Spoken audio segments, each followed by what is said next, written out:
गुरुदेव भगवान की जय। प्यारे कृष्ण कन्हैया लाल की जय। श्रीमद् भगवद गीता यथारूप गीतोपनिषद दूसरा चल रहा है। 5 श्लोक कल हो चुके थे, आज 6वें श्लोक से। न चैतद्विद्याः कतरन्नो गरीयो यद्वा जयेम यदि वा नो जयेयुः यानेव हत्वा न जिजीविषाम तेव स्थिताः प्रमुखे धार्तराष्ट्राः। हम यह भी नहीं जानते कि हमारे लिए क्या श्रेष्ठ है, उनको जीतना या उनके द्वारा जीते जाना। यदि हम धृतराष्ट्र के पुत्रों का वध कर देते हैं तो हमें जीवित रहने की आवश्यकता नहीं है, फिर भी वे युद्धभूमि में हमारे समक्ष खड़े हैं। तात्पर्य, अर्जुन की समझ में यह नहीं आ रहा था कि वह क्या करे, युद्ध करे और अनावश्यक रक्तपात का कारण बने। यद्यपि क्षत्रिय होने के नाते युद्ध करना उसका धर्म है, या फिर वह युद्ध से विमुख होकर भीख मांगकर जीवन यापन करे। यदि वह शत्रु को जीतता नहीं तो जीविका का एकमात्र साधन भिक्षा ही रह जाता है। फिर जीत भी तो निश्चित नहीं है, क्योंकि कोई भी पक्ष विजयी हो सकता है। यदि उसकी विजय हो भी जाए क्योंकि उसका पक्ष न्याय पर है, तो भी यदि धृतराष्ट्र के पुत्र मरते हैं तो उनके बिना रह पाना अत्यंत कठिन हो जाएगा। उस दशा में यह उसकी दूसरे प्रकार की हार होगी। अर्जुन द्वारा व्यक्त इस प्रकार के ये विचार सिद्ध करते हैं कि वह न केवल भगवान का महान भक्त था, अपितु वह अत्यधिक प्रबुद्ध और अपने मन तथा इंद्रियों पर पूर्ण नियंत्रण रखने वाला था। राज परिवार में जन्म लेकर भी भिक्षा द्वारा जीवित रहने की इच्छा उसकी विरक्ति का दूसरा लक्षण है। ये सारे गुण तथा अपने आध्यात्मिक गुरु श्री कृष्ण के उपदेशों में उसकी श्रद्धा, ये सब मिलकर सूचित करते हैं कि वह सचमुच पुण्यात्मा था। इस तरह यह निष्कर्ष निकला कि अर्जुन मुक्ति के सर्वथा योग्य था। जब तक इंद्रियां संयमित ना हो, ज्ञान के पद तक उठ पाना कठिन है, और बिना ज्ञान तथा भक्ति के मुक्ति नहीं होती। अर्जुन अपने भौतिक गुणों के अतिरिक्त इन समस्त दैवी गुणों में भी दक्ष था। अगला श्लोक। कार्पण्य दोषोपहत स्वभावः पृच्छामि त्वां धर्म सम्मूढ़ चेताः यच्छ्रेयः स्यान्निश्चितं ब्रूहि तन्मे शिष्यस्तेऽहं साधि मां त्वां प्रपन्नम। अब मैं अपनी कृपण दुर्बलता के कारण अपना कर्तव्य भूल गया हूँ और सारा धैर्य खो चुका हूँ। ऐसी अवस्था में मैं आपसे पूछ रहा हूँ कि जो मेरे लिए श्रेयस्कर हो उसे निश्चित रूप से बताएं। अब मैं आपका शिष्य हूँ और आपका शरणागत हूँ, कृपया मुझे उपदेश दें। तात्पर्य, यह प्राकृतिक नियम है कि भौतिक कार्यकलाप की प्रणाली ही हर एक के लिए चिंता का कारण है। पग पग पर उलझन मिलती है, अतः प्रामाणिक गुरु के पास जाना आवश्यक है, जो जीवन के उद्देश्य को पूरा करने के लिए समुचित पथ निर्देश दे सके। समग्र वैदिक ग्रंथ हमें यह उपदेश देते हैं कि जीवन की अनचाही उलझनों से मुक्त होने के लिए प्रामाणिक गुरु के पास जाना चाहिए। ये उलझनें उस दावाग्नि के समान हैं जो किसी के द्वारा लगाए बिना भभक उठती हैं। इसी प्रकार विश्व की स्थिति ऐसी है कि बिना चाहे जीवन की उलझनें स्वतः उत्पन्न हो जाती हैं। कोई नहीं चाहता कि आग लगे, किंतु फिर भी वह लगती है और हम अत्यधिक व्याकुल हो उठते हैं। अतः वैदिक वाङ्मय उपदेश देता है कि जीवन की उलझनों को समझने तथा उनका समाधान करने के लिए हमें परंपरागत गुरु के पास जाना चाहिए। जिस व्यक्ति का प्रामाणिक गुरु होता है वह सब कुछ जानता है, अतः मनुष्य को भौतिक उलझनों में ना रहकर गुरु के पास जाना चाहिए। यही इस श्लोक का तात्पर्य है। आखिर भौतिक उलझनों में कौन सा व्यक्ति पड़ता है? वह जो जीवन की समस्याओं को नहीं समझता। व्याकुल अर्थात व्यग्र मनुष्य का वर्णन इस प्रकार हुआ है बृहदारण्यक उपनिषद में। यो वा एतदक्षरं गार्ग्य विदित्वास्मान् लोकात् प्रैति सक्कृपणः। फिर से पढ़ देती हूँ। यो वा एतदक्षरं गार्ग्य विदित्वा माल्लोकात् प्रैति सक्कृपणः। कृपण वह है जो मानव जीवन की समस्याओं को हल नहीं करता और आत्म साक्षात्कार के विज्ञान को समझे बिना कूकर सूकर की भांति इस संसार को त्याग कर चला जाता है। जीव के लिए यह मनुष्य जीवन अत्यंत मूल्यवान निधि है, जिसका उपयोग वह अपने जीवन की समस्याओं को हल करने में कर सकता है। अतः जो इस अवसर का लाभ नहीं उठाता वह कृपण है। ब्राह्मण इसके विपरीत होता है, जो इस शरीर का उपयोग जीवन की समस्त समस्याओं को हल करने में करता है। या एतदक्षरं गार्गी विदित्वाश्मान लोकात् प्रैति स ब्राह्मणः। देहात्म बुद्धिवश कृपण या कंजूस लोग अपना सारा समय परिवार, समाज, देश आदि के अत्यधिक प्रेम में गंवा देते हैं। मनुष्य प्रायः चर्म रोग के आधार पर अपने पारिवारिक जीवन अर्थात पत्नी, बच्चों तथा परिजनों में आसक्त रहता है। कृपण यह सोचता है कि वह अपने परिवार को मृत्यु से बचा सकता है, अथवा वह यह सोचता है कि उसका परिवार या समाज उसे मृत्यु से बचा सकता है।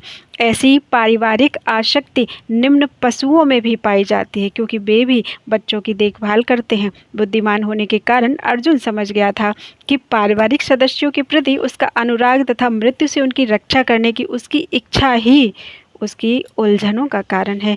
यद्यपि वह समझ रहा था कि युद्ध करने का कर्तव्य उसकी प्रतीक्षा कर रहा था, किंतु कृपण अर्थात दुर्बलता या कार्पण्य दोष के कारण वह अपना कर्तव्य नहीं निभा रहा था।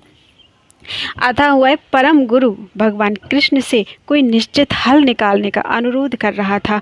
वह कृष्ण का शिष्यत्व ग्रहण करता है, वह मित्रतापूर्ण बातें बंद करना चाहता है। गुरु तथा शिष्य की बातें गंभीर होती हैं और वह मित्रतापूर्ण और अब अर्जुन अपने मान्य गुरु के समक्ष यानी कृष्ण के समक्ष गंभीरतापूर्वक बातें करना चाहता है। इसीलिए कृष्ण भगवद गीता ज्ञान के आदि गुरु हैं और अर्जुन गीता समझने वाला प्रथम शिष्य है। अर्जुन भगवद गीता को किस तरह समझते हैं यह गीता में वर्णित है, तो भी मूर्ख संसारी विद्वान बताते हैं कि किसी को मनुष्य रूप कृष्ण की नहीं बल्कि अजन्मा कृष्ण की शरण ग्रहण करनी चाहिए। कृष्ण के अंतः तथा बाह्य में कोई अंतर नहीं है। इस ज्ञान के बिना जो भगवद गीता को समझने का प्रयास करता है वह सबसे बड़ा मूर्ख है। अगला श्लोक, नहि प्रपश्यामि ममापनुद्याद यच्छोकमुच्छोषणमिन्द्रियाणाम् अवाप्य भूमावशपत्नमृद्धं राज्यं सुराणामपि चाधिपत्यम। मुझे ऐसा कोई साधन नहीं दिखता जो मेरी इंद्रियों को सुखाने वाले इस शोक को दूर कर सके। स्वर्ग पर देवताओं के आधिपत्य की तरह इस धनधान्य संपन्न सारी पृथ्वी पर निष्कंटक राज्य प्राप्त करके भी मैं इस शोक को दूर नहीं कर सकूंगा।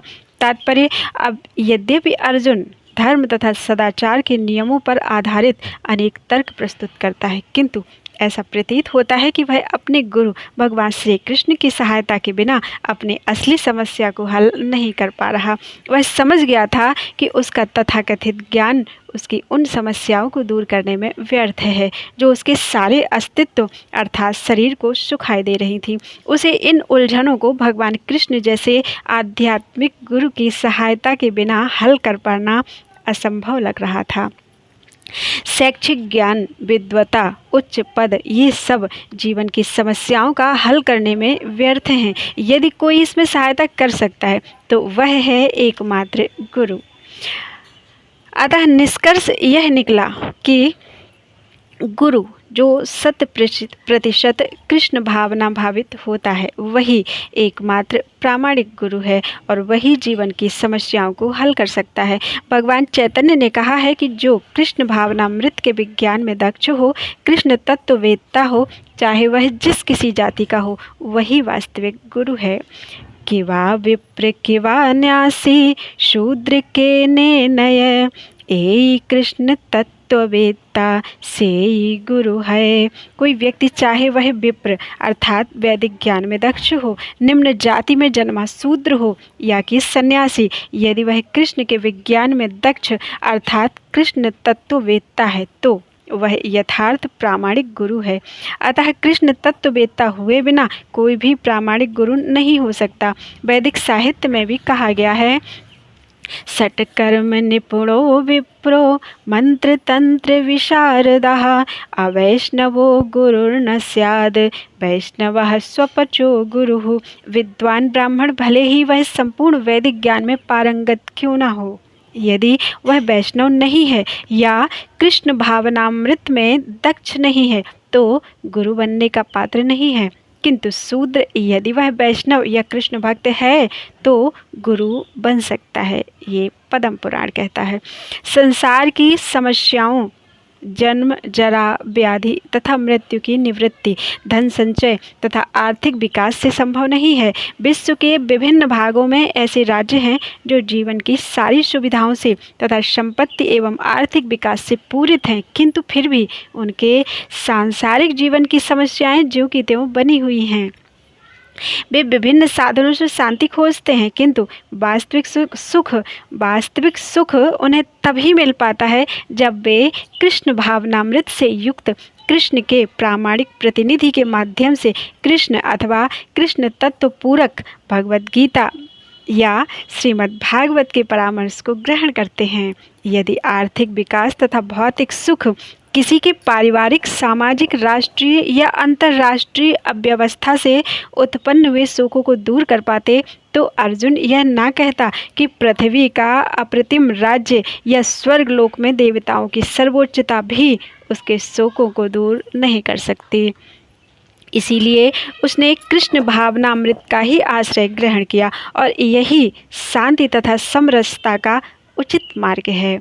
आर्थिक विकास या विश्व आधिपत्य प्राकृतिक प्रलय द्वारा किसी भी क्षण समाप्त हो सकता है। यहाँ तक कि चंद्रलोक जैसे उच्च लोकों की यात्रा भी, जिसके लिए मनुष्य प्रयत्नशील हैं, एक झटके में समाप्त हो सकती है।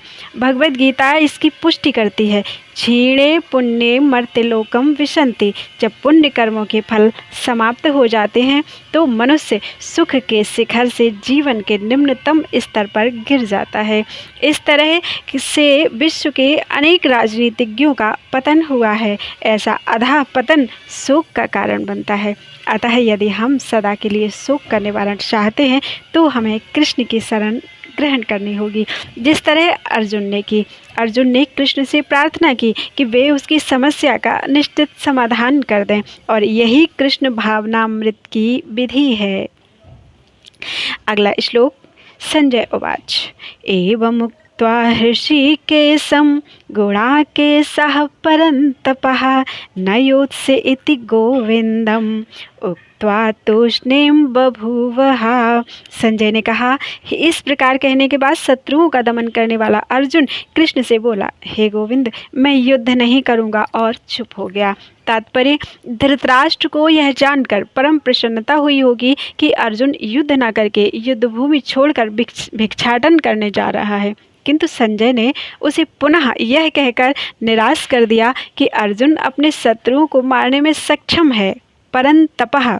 यद्यपि कुछ समय के लिए अर्जुन अपने पारिवारिक स्नेह के प्रति मिथ्या शोक से अभिभूत था, किंतु उसने शिष्य रूप में अपने गुरु श्री कृष्ण की शरण ग्रहण कर ली। इससे सूचित होता है कि शीघ्र ही वह इस शोक से निवृत्त हो जाएगा और आत्म साक्षात्कार या कृष्ण भावनामृत के पूर्ण ज्ञान से प्रकाशित होकर पुनः युद्ध करेगा। इस तरह धृतराष्ट्र का हर्ष भंग हो जाएगा।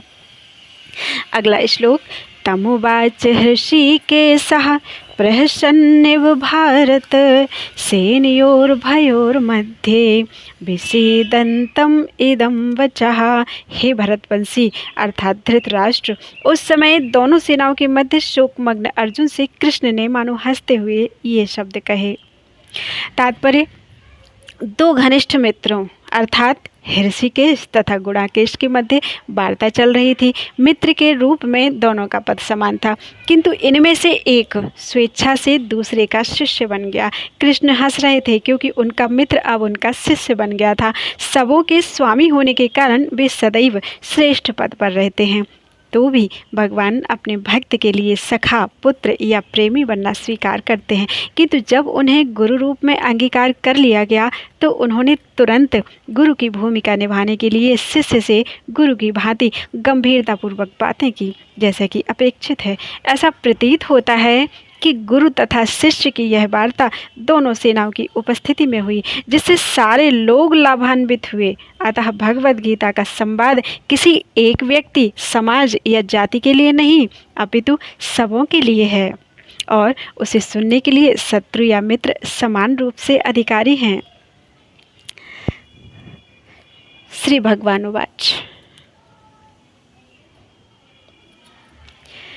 अशोच्यानन्वशोचस्त्वं प्रज्ञावादाश्च भाससे गतासून् गतासूंश्च नानुशोचन्ति पंडिताः।